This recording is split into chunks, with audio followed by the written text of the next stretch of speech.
Untuk informasi lebih lengkap dan berita terkait, klik link di deskripsi. Jangan lupa subscribe channel kami di YouTube dan juga install aplikasi CNBC Indonesia di Google Play Store dan App Store untuk mengikuti perkembangan berita ekonomi dan bisnis terkini. Market focus of the day CNBC Indonesia, Bitcoin bikin jantungan. Mengapa bisa bikin jantungan? Selebay apa kata-kata bikin jantungan? Karena pada saat bersamaan Bitcoin ini memang antara dicintai dan juga dibenci. Bagaimana tidak, banyak orang yang mencintai Bitcoin habis-habisan sampai rela menghabiskan aset yang dimiliki demi bisa masuk ke dalam instrumen investasi. Kalaupun ini dikatakan sekarang masuk ke dalam instrumen investasi resmi Bitcoin. Kemudian kecewa berat sampai baper karena uangnya hilang begitu saja aset yang sudah ditanam. Karena mendadak Bitcoin meninggalkan sang pecinta Bitcoin ini. Jadi memang dua keping mata uangnya antara dicinta dan dibenci. Cintanya di mana dan bencinya orang ke Bitcoin ini seperti apa? Karena tidak akan berakhir. Kalaupun Anda benci, banyak juga yang masih tidak kapok masuk lagi ke dalam cryptocurrency seperti Bitcoin ini. Kita bahas pertama ya, perjalanan harga dari Bitcoin. Kita mulai dari 2012 di mana sudah ada Bitcoin, tetapi sampai ke 2012 ini memang belum banyak pelaku pasar, kemudian investor dan masyarakat umum memandang penting keberadaan dari Bitcoin, bahkan masih diragukan. 2012, ini data yang kami himpun dari Bapepti, Badan Pengawas Perdagangan Berjangka Komoditi. Di awal perjalanan sampai ke 2012, Bitcoin mulai didengar dan mulai ditambang serta digunakan sebagai transaksi. Harga itu waktunya di 5-7 dolar Amerika Serikat. Ini semua dalam dolar Amerika Serikat. Waktu itu harganya diperjualbelikan, ditransaksikan di 5-7 dolar Amerika Serikat.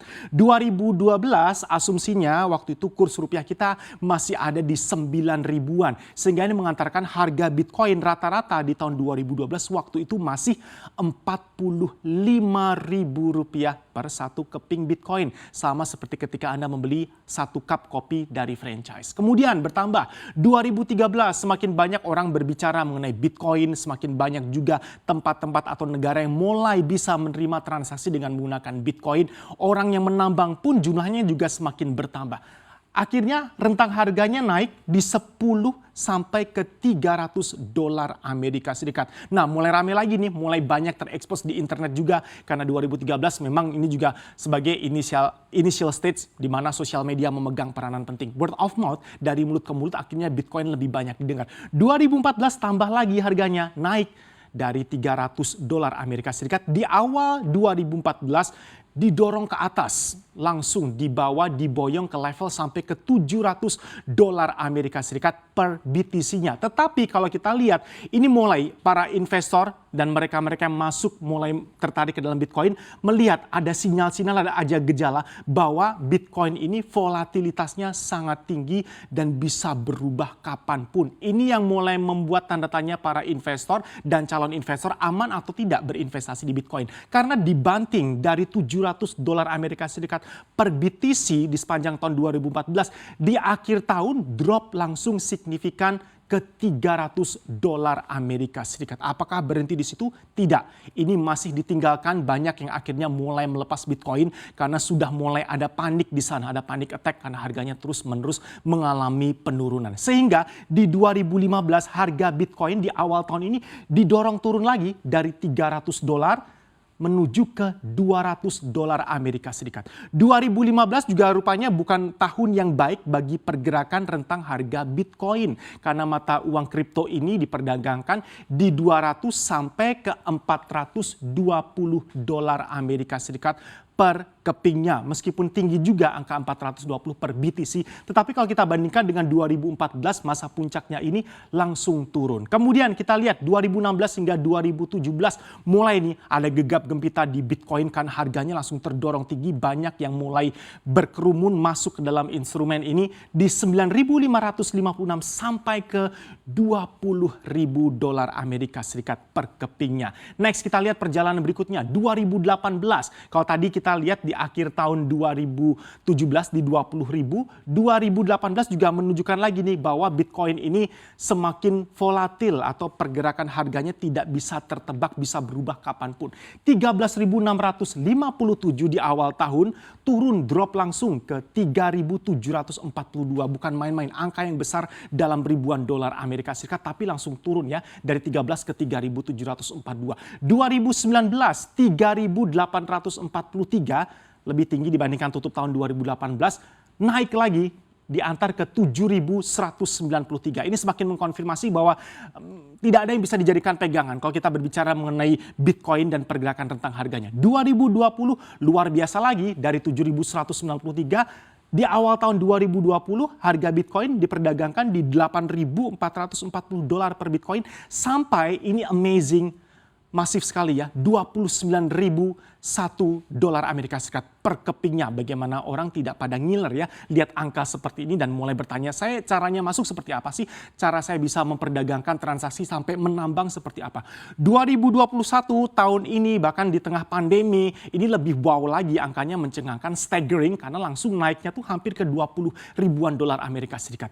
Di 48.149 di awal Januari 2021 sampai ke 49.714 dolar Amerika Serikat per keping Bitcoin sampai ke Februari 2021. Tadi terakhir dengan bitcoin.co.id kita tanyakan harga Bitcoin hari ini berapa sih? Sekitar 700 juta rupiah per keping. Anda bisa beli satu unit rumah dengan satu keping Bitcoin saja. Kalau transaksi beli rumah bisa disahkan dengan menggunakan Bitcoin di Indonesia ya. Ini kinerja mata uang kripto hingga 16 Februari 2021. Jadi Bitcoin ini kita tahu bukan satu-satunya mata uang kripto. Kita ada Ethereum dan juga XRP di sana. Bitcoin seperti apa? Ini kinerja pertumbuhan dalam persen, bukan harganya ya, dalam persen kinerja dari Ethereum, XRP, dan juga Bitcoin. Bitcoin kapitalisasi pasarnya paling besar, diikuti Ethereum dan juga XRP. Tetapi kalau kita lihat pertumbuhannya dari kinerja mata uang kripto ini, ternyata volatilitasnya tiga-tiganya sama-sama tingginya. Tapi kalau kita lihat Ethereum ini lebih tinggi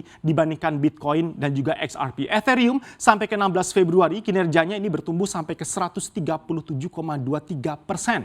Kemudian kita lihat XRP 124,07% dan Bitcoin sampai ke Februari tanggal 16 di 67,61%. Pertanyaan dari kita adalah antara Ethereum, XRP, dan Bitcoin ini mana yang paling tidak berbahaya atau mana yang paling promising? Karena tiga-tiganya memberikan janji dan juga kabar-kabar baik ketika harganya sedang memuncak. Kapitalisasi terbesar tetap ada di Bitcoin. Harganya sebenarnya jauh lebih murah antara XRP dan juga Ethereum kalau kita bandingkan dengan Bitcoin. Tetapi ternyata tiga-tiganya volatilitasnya juga sama tingginya dan Bitcoin terkadang pergerakannya bisa jadi jauh lebih ekstrim meskipun kinerja pertumbuhannya di bawah Ethereum dan juga XRP. Next, ini adalah penilaian buruk Bitcoin. Nah inilah ramalan juga penilaian-penilaian buruk bukan dari sembarang orang, bukan kaleng-kaleng. Mereka bukan orang kacangan, orang besar yang statementnya sudah sempat membawa Bitcoin rupanya sedikit goyah lagi. Orang sudah mulai pada kebakaran jenggot kalau masuk ke Bitcoin karena harganya diantar tinggi. Sekarang mendadak muncul penilaian-penilaian dari pihak-pihak yang akan kita sajikan ke Anda nih. Penilaian sayangnya buruk mengenai Bitcoin. Siapa yang tidak kenal Dr. Doom, Nuril Rubini, orang Iran keturunan Yahudi. Ini seorang ekonom dan juga ekonomis yang sangat terkenal tidak hanya di Amerika Serikat tapi seluruh dunia. Karena Pak Dr. Doom, Nuril ini sudah bisa memproyeksikan bahwa akan terjadi bubble waktu itu, krisis mortgage di Amerika Serikat yang ternyata nubuat atau ramalannya terbukti. Ada krisis bubble akibat kredit rumah yang macet di Amerika Serikat. Nah kali ini seorang Dr. Doom mengeluarkan statement benar-benar didengar karena sebelumnya benar-benar kejadian dan orang tidak ingin kejadian serupa terulang. Bitcoin dikatakan oleh Dr. Doom, Nuril Rubini, secara fundamental tidak bisa digunakan sebagai mata uang. Dan Dr. Doom juga menyebut Bitcoin ini kalau kita kategorikan sebagai mata uang kripto adalah kekeliruan. Bitcoin bukanlah aset dan volatilitas Bitcoin ini sangat ekstrim. Bahkan Dr. Doom, Nuril Rubini mengatakan transaksi secara moneter di zaman Flintstone, kalau Anda ingat film kartun Flintstone di zaman batu, ini jauh lebih sophisticated atau lebih canggih dan efisien dibandingkan dengan transaksi menggunakan Bitcoin. Bitcoin per detik bisa menyelesaikan sebanyak 5 transaksi. Nuril membandingkan dengan jaringan Visa yang bisa menyelesaikan 24.000 transaksi dalam hitungan detik. Jadi dikatakan tidak efisien dan Bitcoin ini bukanlah aset dan menyebutkan Bitcoin sebagai mata uang kripto adalah keliru karena volatilitas Bitcoin juga sangat ekstrim. Tidak ada yang bisa dipegang, berbeda dengan investasi di instrumen-instrumen lainnya, sehingga ada rentang harga yang bisa kita jadikan pegangan.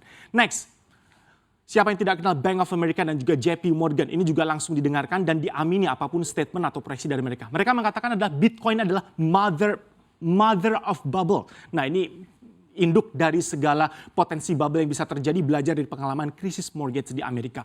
Bank of America dan juga JP Morgan memproyeksi bisa jadi Bitcoin ini adalah sumber dari segala bubble ketika manusia secara psikologis masuk ke dalam jebakan euforia. Kemudian Bank of America juga mengatakan rally Bitcoin ini adalah kasus spekulasi mania karena harga yang terbentuk dari Bitcoin ini murni digerakkan oleh investor, tentu saja berdasarkan supply and demand, tetapi terkadang cara main atau aturannya ini belum bisa sejelas instrumen-instrumen konservatif yang sudah kita kenal sejauh ini, sehingga harga bisa hancur kapanpun karena ini berupa spekulasi mania. Next, JP Morgan sekarang memproyeksikan harga Bitcoin ini bisa segera merosot, apalagi tadi juga keluar statement-statement penilaian tentang Bitcoin ternyata tidak begitu bersahabat ya, sehingga investor mulai nih ada panik di sana. Capital inflow dari investor institusional ini relatif kecil untuk Bitcoin, penilaian dari JP Morgan, sehingga secara fundamental tidak sesolid kalau kita berbicara mengenai siapa yang mendukung the flow of the investment dari institusi-institusi besar kalau kita bandingkan dengan investor atau institusi-institusi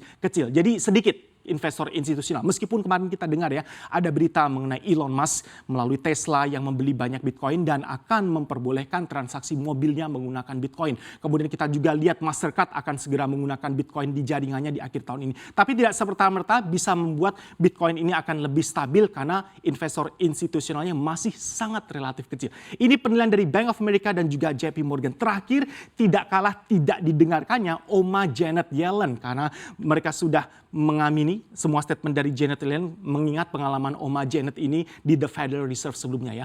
Oma Janet Yellen mengatakan legitimasi dan stabilitas Bitcoin diragukan dan Janet Yellen mengkhawatirkan potensi ini yang selalu dikhawatirkan ya, akan terjadinya transaksi ilegal atau proses keuangan gelap dengan menggunakan Bitcoin, disalahgunakan cryptocurrency.